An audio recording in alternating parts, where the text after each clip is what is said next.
Hello quiz, जैसा कि आप लोग बोर्ड पे देख रहे हैं कि आज हम एक सुपर ट्रिक लेकर आए हैं। ट्रिक हमारी क्या है, अगर हमारे पास कोई ऐसा समीकरण दे रखा है और उसकी कंडीशन क्या होगी, उसकी कंडीशन ये होगी अगर b² - 4ac ये 3 कंडीशन के बराबर होगा। कौन कौन सी पहली कंडीशन है, अगर ये b² - 4ac ये लेस देन 0 होगा।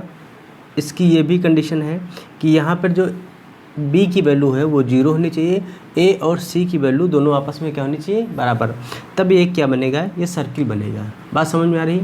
अगर b² - 4ac ये 0 के बराबर है तो जो ये समीकरण दे रखा है ये क्या होगा, ये पैराबोला होगा। क्लियर हो रही। हाँ, इसकी एक और कंडीशन है, यहाँ से अगर b की वैल्यू 0 के बराबर नहीं है, a और c दोनों बराबर हैं, तो ये जो समीकरण दे रखा है ये क्या होगा, इलिप्स कहलाएगा। क्या कहलाएगा, इलिप्स। ठीक है।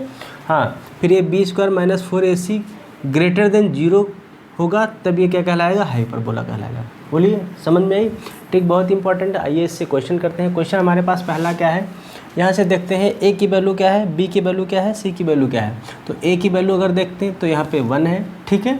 यहाँ से b की वैल्यू देखें तो क्या मिलेगी, 1 मिलेगी, एंड c की वैल्यू क्या मिलेगी 1 मिलेगी। ठीक है।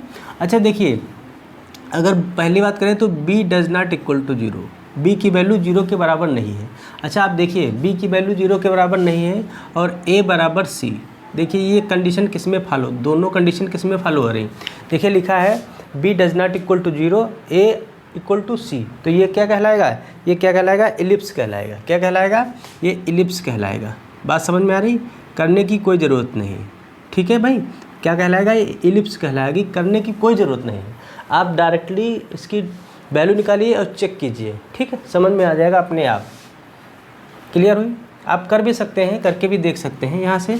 तो ये लिखिए b² - 4ac, b की वैल्यू क्या है भाई, b की वैल्यू 1 है, 1 का स्क्वायर माइनस 4 इंटू में a की वैल्यू 1 और c की वैल्यू क्या है 1। ये हो गया 4 मतलब माइनस का 3, तो माइनस का 3 ये आई कंडीशन। ये कंडीशन किस वाले समीकरण को संतुष्ट करती है। अब देखिए ये जो लिखा है ग्रेटर देन 0, इसका मतलब ये है -3 क्या है, 0 से छोटी वैल्यू है। ये वाली कंडीशन फॉलो हो रही है। देखिए तो ये क्या कहलाएगा, इलिप्स। जो समीकरण दे रखा है क्या कहलाएगा, इलिप्स कहलाएगा। ठीक है। दूसरा क्वेश्चन हमारे पास क्या है, तो यहाँ से अगर a की वैल्यू देखें तो क्या मिलेगी, 2 मिलेगी। ठीक है।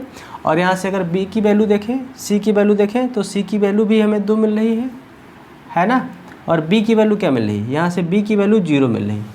देखिए ज़रा चेक करिए, a की वैल्यू 2 है, इसका 4ac, तो b की वैल्यू क्या है भाई, 0 का स्क्वायर है माइनस 4 इंटू में a क्या है 2 इंटू में 2 c क्या है, ये भी 2 है। तो ये क्या, माइनस का 4 दूनी 8 दूनी 16, माइनस का 16 मतलब ये वाली कंडीशन मिल रही। अब ये वाली कंडीशन देखिए किस में मिल रही भाई, ये वाली कंडीशन किस में मिल रही है, ये वाली कंडीशन आपको मिल रही, b की वैल्यू क्या है 0 है और a c दोनों क्या है, बराबर है। तो ये क्या कहलाएगा, ये सर्कल कहलाएगा। क्या कहलाएगा, सर्कल कहलाएगा। बात समझ में आ रही।